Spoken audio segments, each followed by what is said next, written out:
როგორ ხართ ხალხო? ეხლა გადაგხვდა მე და ლილოსის ისტორია და მინდა რომ მოგიყვეთ რაღაც აღიარებასავით.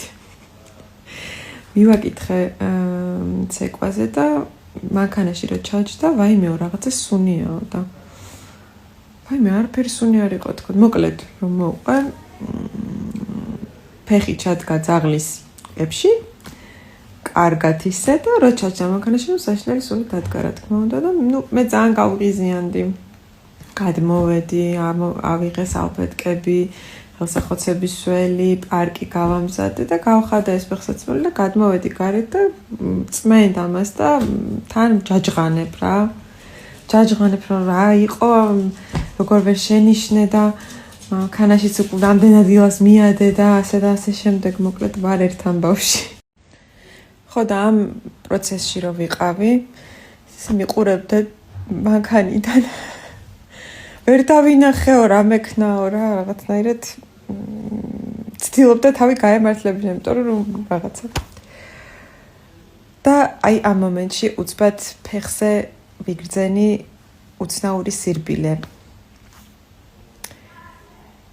და აღმოჩნდა რომ აი ამ წმენდის დროს, როცა გადავედი იქით ბალახზე და გადმოვედი, ზუსტად იგივე დამემართა, ანუ მეც ჩავდგი ფეხი. აქედან მორალი. და რომ შემოვდიოდით, ლილას უთხარი რომ მე მეთქი იცი რატო დამემართა მეთქი, რატო ჩავდგი ფეხი თქო. იმიტომ რომ შენ მოგეცი შენიშვნა და შენზე გავღიზიანდი უსაფუძვლოდ თქო და გავუყიმეთ ერთმანეთს ჩავეხუტეთ და აქ ყველაფერი გასაგები იყო რა თქმა უნდა, მაგრამ ეს არის ძალიან ესეთი ყოფითი მაგალითი იმის თუ როგორი შეიძლება იყოს ან როგორი შეიძლება არ იყოს ურთიერთობა ორ ადამიანს შორის არ აქვს მნიშვნელობა, ეს იქნება შვილი თუ თანამშრომელი მაგალითად. ასე რომ გაგიზიარეთ ეს ძალიან მოკლე ისტორია, რომელიც სიამდილეში ბევრ რამეს დამაფიქრა.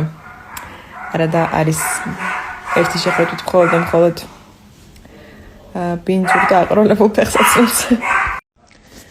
ყოველთვის უნდა დავაყენოთ ჩვენი თავი სხვა ადამიანების ადგილას, ჩვენი შვილების, ჩვენი ქმრების, ჩვენი მეგობრების, მშობლების და ასე შემდეგ. ჩვენ რო ვიყოთ მათ სიტუაციაში, რა რეაქცია გვექნებოდა, ან როგორ მივიღებდით სიტყვებს, შენიშვნებს, თუ